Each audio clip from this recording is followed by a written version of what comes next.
In the name of the Father, and of the Son, and of the Holy Spirit. Amen.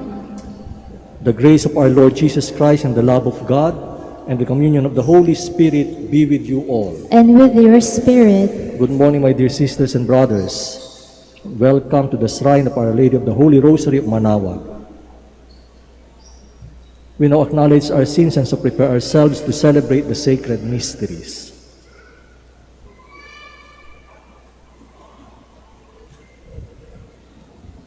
I confess to Almighty God and to you, my brothers and sisters, that I have greatly sinned in my thoughts and in my words, in what I have done and in what I have failed to do. Through my fault, through my most grievous fault. Therefore I ask the Blessed Mary, ever Virgin, all the angels and the saints, and you, my brothers and sisters, to pray for me to the Lord our God. May Almighty God have mercy on us, forgive us our sins, and bring us to everlasting life. Amen.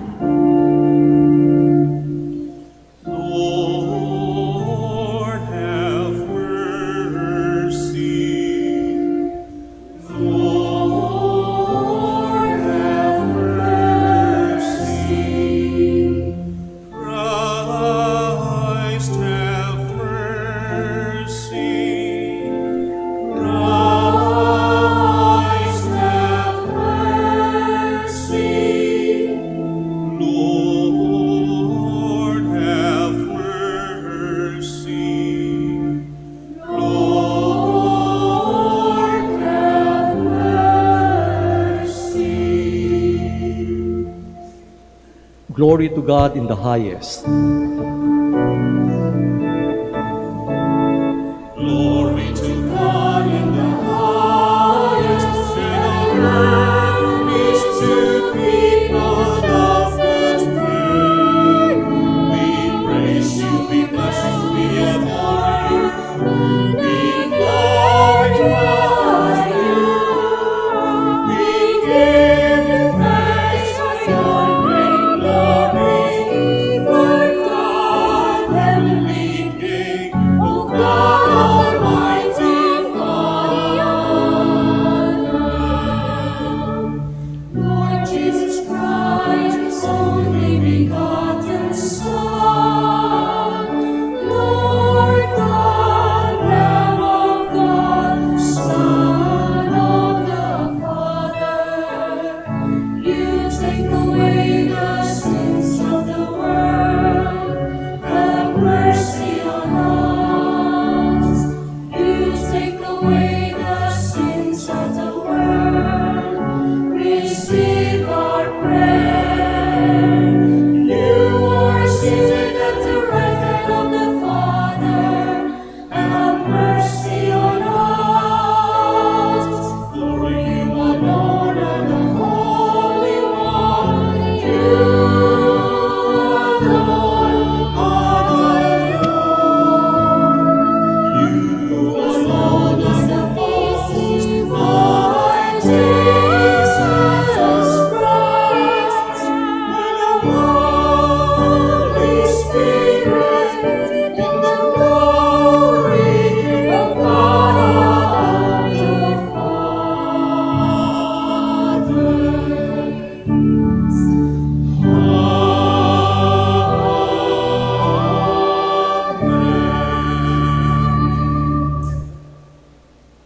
Let us pray. Lord, fill our hearts with your love, and as you revealed to us by an angel the coming of your Son in human form, so lead us through his suffering and death to the glory of his resurrection, who lives and reigns with you and the Holy Spirit, God, forever and ever. Amen. Please be seated.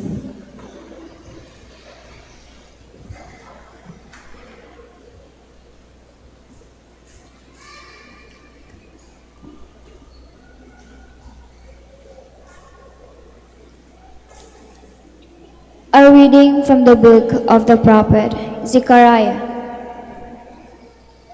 Sing and rejoice, O daughter Zion.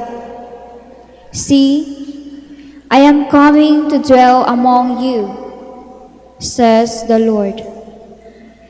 Many nations shall join themselves to the Lord on that day, and they shall be his people, and he will dwell among you. And you shall know that the Lord of hosts has sent me to you. The Lord will possess Judah as his portion in the Holy Land, and he will again choose Jerusalem. Silence, all mankind, in the presence of the Lord, for he steers forth from his holy dwelling. The word of the Lord. Thanks be to God. The Almighty has done great things for me, and holy is his name. The Almighty has done great things for me, and holy is his name. Mary said, "My soul's proclaim the greatness of the Lord. My spirit rejoices in God my Savior, for he has looked with favor in his lowly servant." The Almighty has done great things for me, and holy is his name. From this day, all generations will call me blessed. The Almighty has done great things for me, and holy is his name. The Almighty has done great things for me, and holy is his name. He has mercy on those who fear him in every generation. He has shown the strength of his arm. He has scattered the proud on their conceit. The Almighty has done great things for me, and holy is his name. He has cast down the mighty from their thrones and has lifted up the lowly. He has filled the hungry with good things, and the rich he has sent away empty. The Almighty has done great things for me, and holy is his name. He has come to the help of his servant Israel, for he has remembered his promise of mercy, the promise he made to our fathers, to Abraham and his children forever. The Almighty has done great things for me, and holy is his name.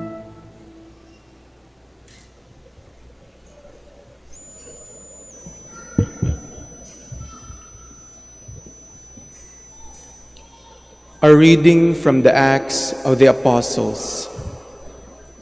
After Jesus had ascended to heaven, the apostles returned to Jerusalem from the mount called Olives near Jerusalem, a mere Sabbath's journey away.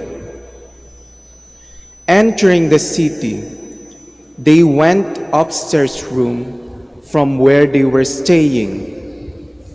Peter and John, James and Andrew, Philip and Thomas, Bartholomew and Matthew, James, son of Alphaeus, Simon, the Zealot party member, and Judas, son of James. Together, they devoted themselves to constant prayer. There were some women in their company, and Mary, the mother of Jesus, and his brothers, The word of the Lord. Thanks be to God. Please stand.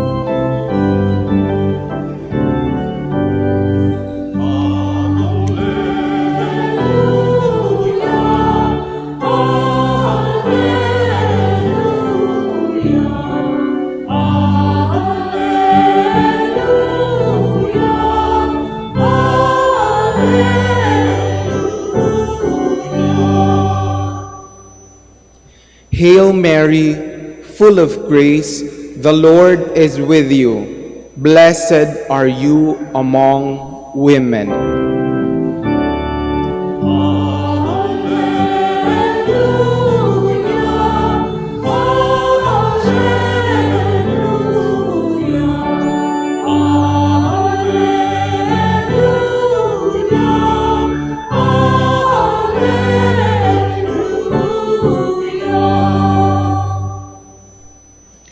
The Lord be with you. And with your spirit. A reading from the Holy Gospel according to St. Luke. Glory to you, O Lord. The angel Gabriel was sent from God to a town of Galilee named Nazareth, to a virgin betrothed to a man named Joseph of the house of David. The virgin's name was Mary. Upon arriving, the angel said to her, "Rejoice, O highly favored daughter. The Lord is with you. Blessed are you among women." She was deeply troubled by his words and wondered what his greeting meant. The angel went on to say to her, "Do not fear, Mary. You have found favor with God. You shall conceive and bear a son and give him the name Jesus. Great will be his dignity, and he will be called Son of the Most High. The Lord God will give him the throne of David his father. He will rule over the house of Jacob forever, and his reign will be without end." Mary said to the angel, "How can this be, since I do not know man?" The angel answered her, "The Holy Spirit will come upon you, and the power of the Most High will overshadow you. Hence, the holy offspring to be born will be called Son of God. Know that Elizabeth, your kinswoman, has conceived a son in her old age. She who was thought to be sterile is now in her 6th month, for nothing is impossible with God." Mary said, "I am the maidservant of the Lord. Let it be done to me as you say." With that, the angel left her. My dear sisters and brothers, the Gospel of the Lord. Praise to you, Lord Jesus Christ. Please be seated.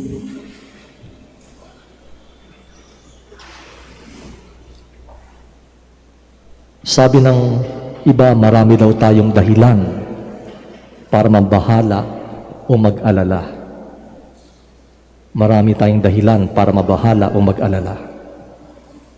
Kamakailan lamang, nabalitaan nating magiging maikli ang panahon ng tag-init dahil pahina yung El Niño phenomenon at magiging mahaba ang panahon ng tag-ulan dahil sa maagang transition sa tinatawag na La Niña. At alam natin na bukod sa pagbaha, maapektuhan ang pananim ng mga magsasaka. Kaya merong epekto din sa presyo ng bilihin.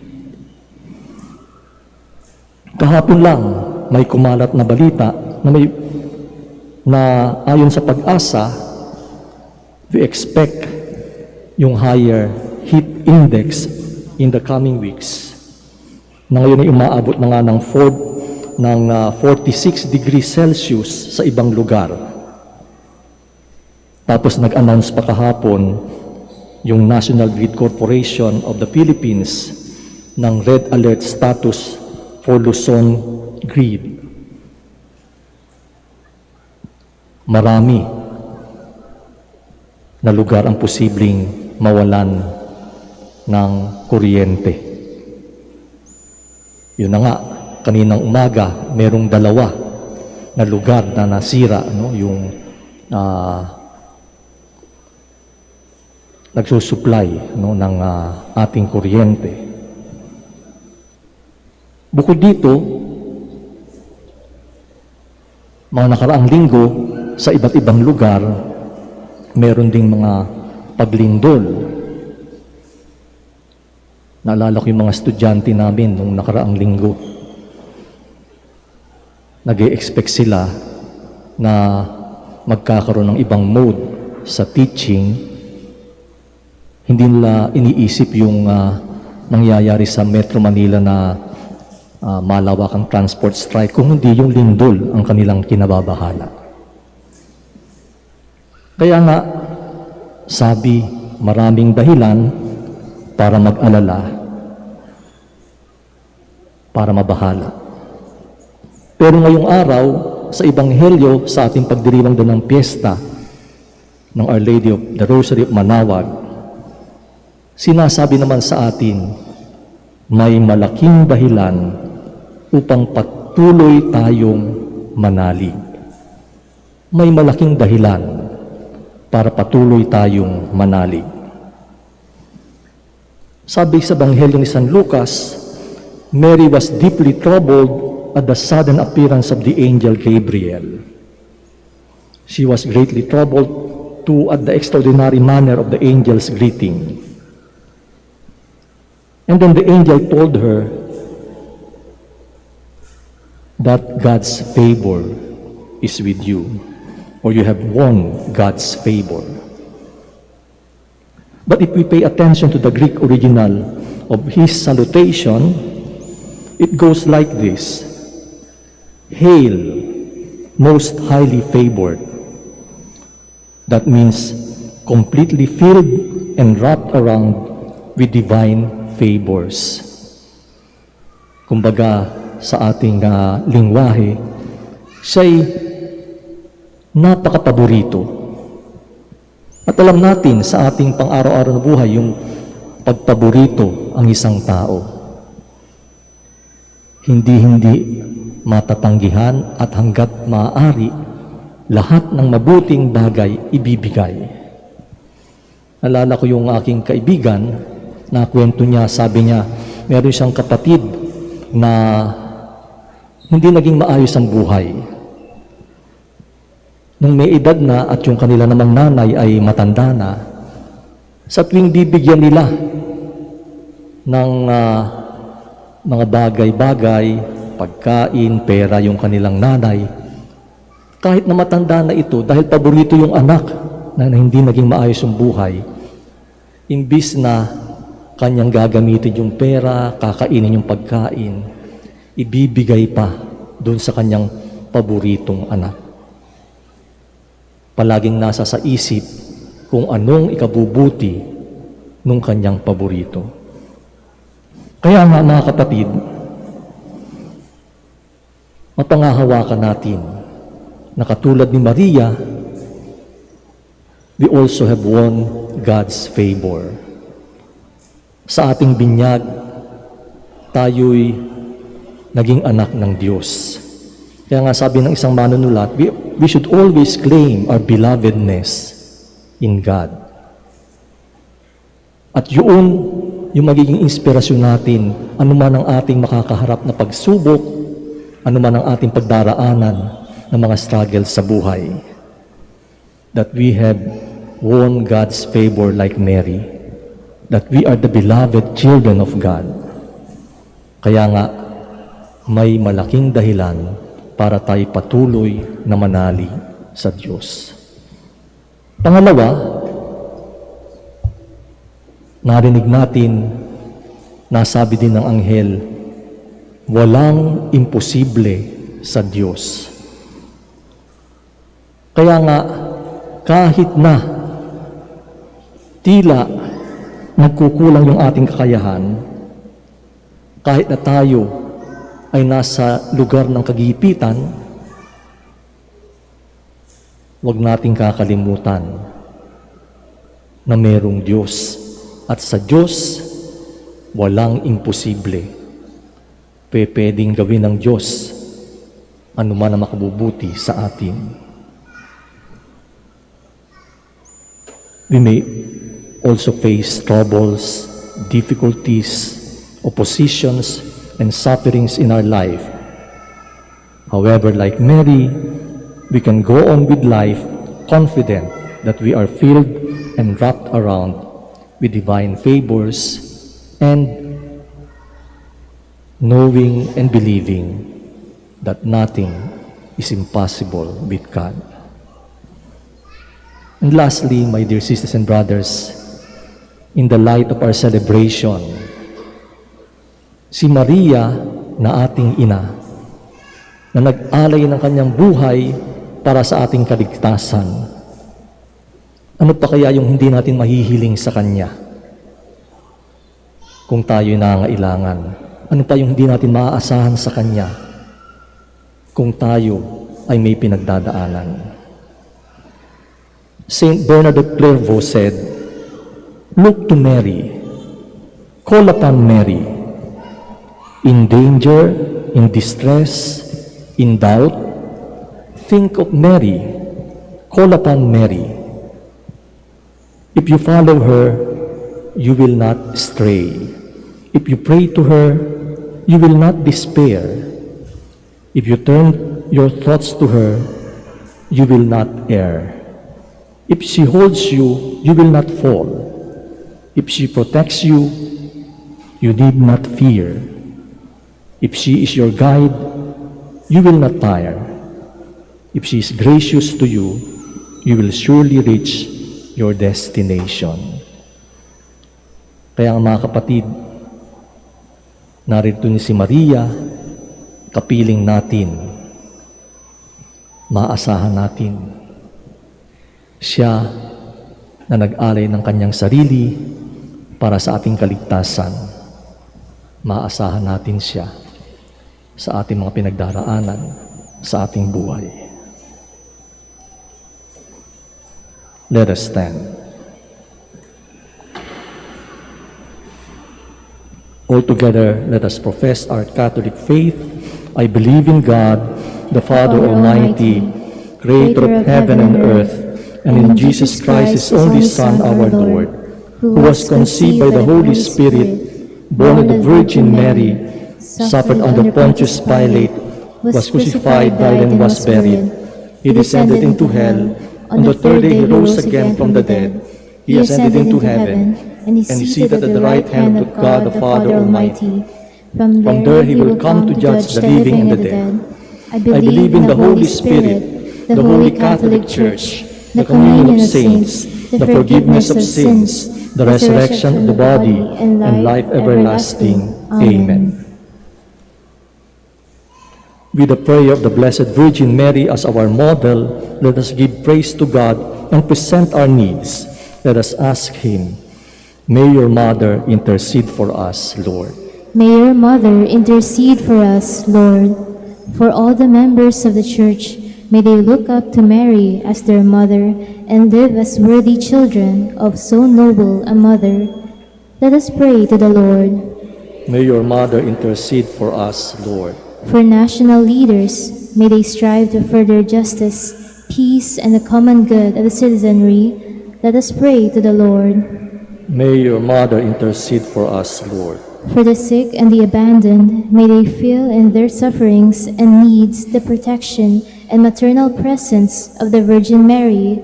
Let us pray to the Lord. May your Mother intercede for us, Lord.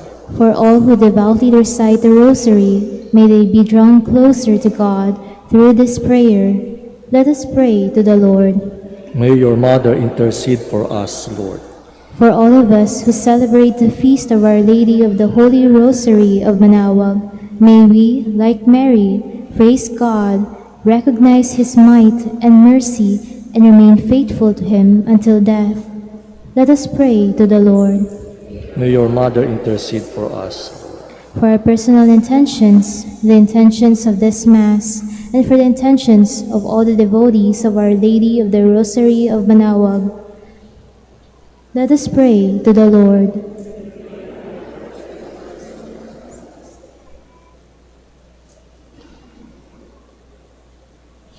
Father, you sent your Son to be born of a woman, Mary. Grant that our devotion to her may draw us closer to your Son, who lives with you and the Holy Spirit forever and ever. Amen. Please be seated.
Please stand.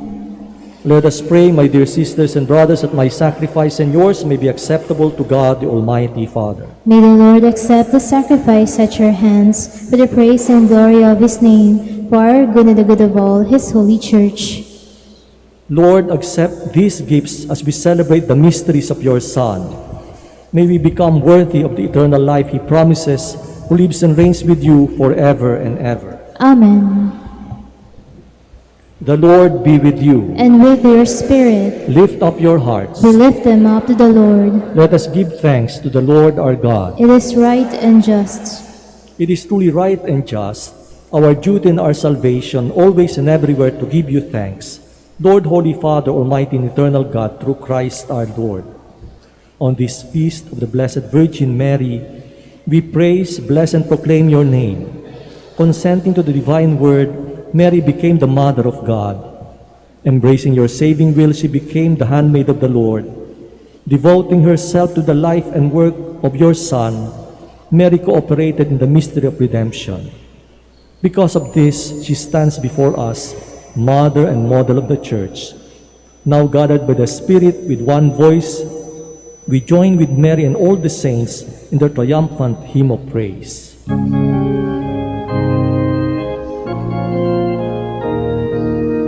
Santo, Santo, Santo, Panginoong Diyos ng lahat, napupuno ang langit at lupa, ang kadakilaan mo. Hosanna, Hosanna sa kaitaasan, sa kaitaasan.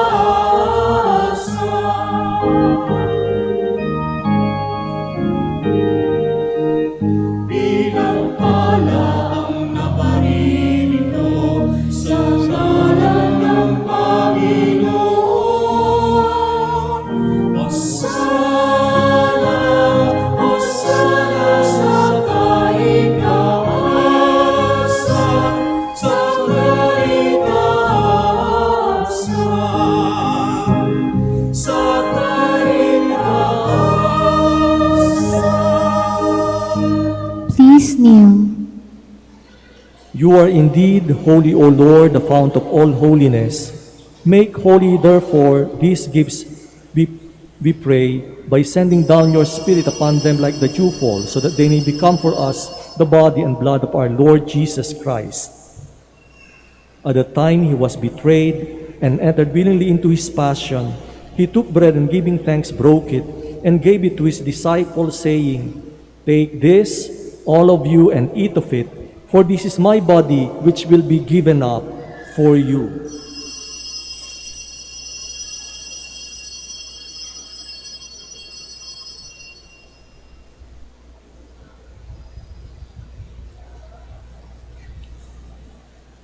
In a similar way, when supper was ended, he took the chalice, and once more giving thanks, he gave it to his disciples, saying, "Take this, all of you, and drink from it, for this is the chalice of my blood, the blood of the new and eternal covenant, which will be poured out for you and for many for the forgiveness of sins.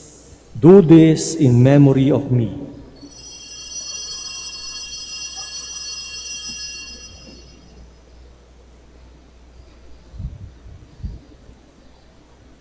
The mystery of our faith.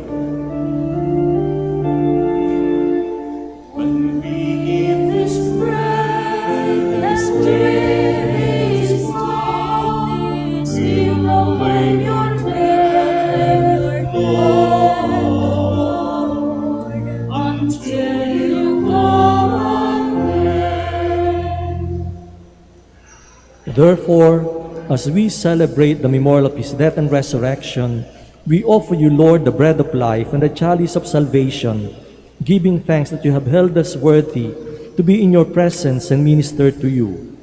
Humbly we pray that partaking the body and blood of Christ, we may be gathered into one by the Holy Spirit.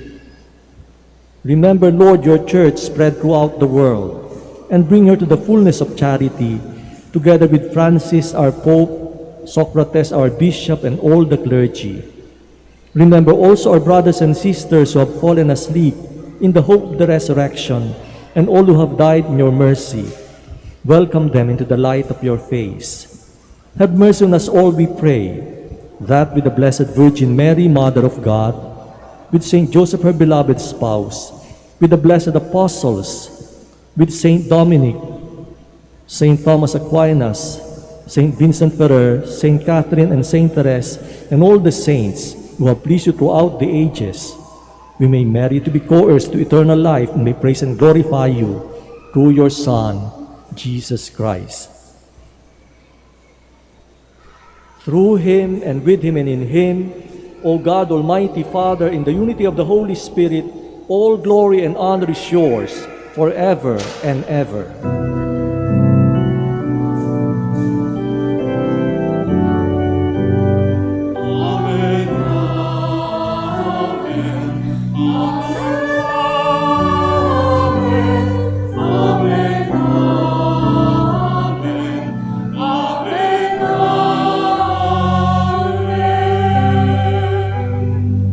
Please stand. At the Savior's command and formed by divine teaching, we dare to say,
Deliver us, Lord, we pray from every evil, graciously grant peace in our days, that by the help of your mercy we may be always free from sin and safe from all distress, as we await the blessed hope and the coming of our Savior, Jesus Christ. For the kingdom, the power, and the glory are yours, now and forever. Lord Jesus Christ, who said to your apostles, "Peace I leave you, my peace I give you," look not on our sins, but on the faith of your church, and graciously grant her peace and unity in accordance with your will, who live and reign forever and ever. Amen. The peace of the Lord be with you always. And with your spirit. Let us now offer to one another Christ's sign of peace. Peace be with you.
Please kneel.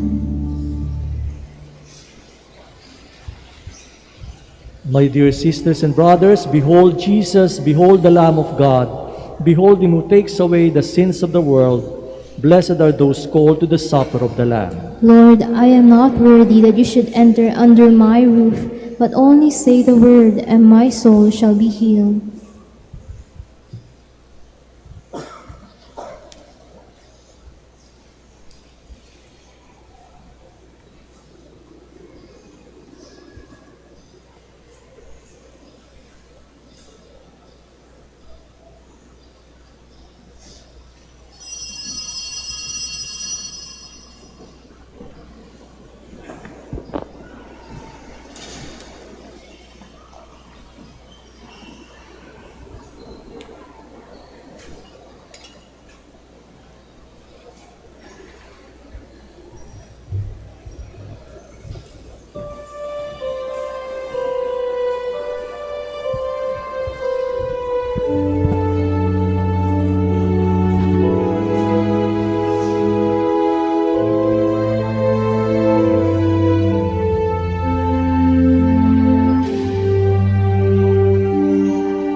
Please stand.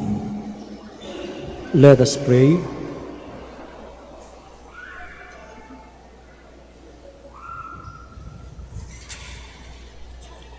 Lord our God, in this Eucharist we have proclaimed the death and resurrection of Christ.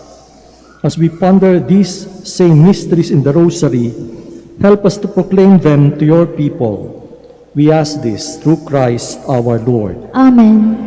Please be seated for an announcement. Dear devotees of Our Lady of the Rosary of Manaoag, we invite you to participate in today's culminating liturgical activities. At 1:30 p.m. will be the praying of the Holy Rosary, and 4 p.m. the Holy Mass. Immediately after the Mass, we join the grand procession and witness the enthronement of Our Lady of the Rosary of Manaoag. You may participate in our liturgical celebrations online through our website www.manaoagminorbasilica.org and Facebook page. Thank you very much and happy feast day. Please stand. The Lord be with you. And with your spirit. Bow your heads and pray for God's blessing.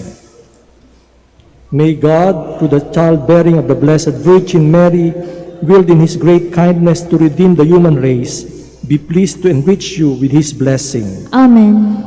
May you know always and everywhere the protection of her, through whom you have been found worthy to receive the author of life. Amen. May you, who have devoutly gathered on this day, carry away with you the gifts of spiritual joys and heavenly rewards. Amen. And may the blessing of the Almighty God, the Father, and the Son, and the Holy Spirit come down on you and remain with you forever. Amen. Go in peace and announce the gospel of the Lord. Thanks be to God.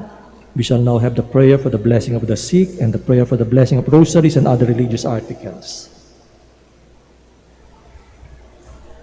Let us pray. God, our Almighty Father, by your blessing you give us strength and support in our frailty.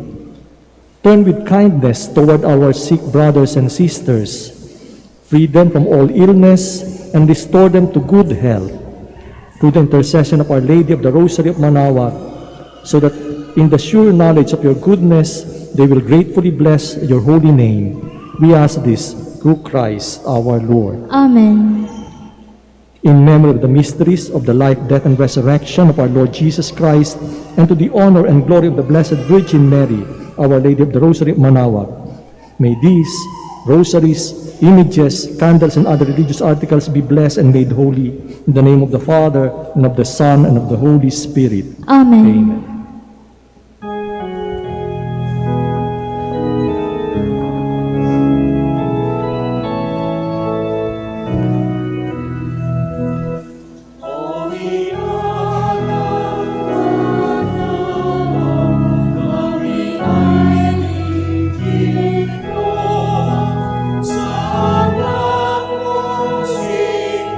Cristo,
April 28.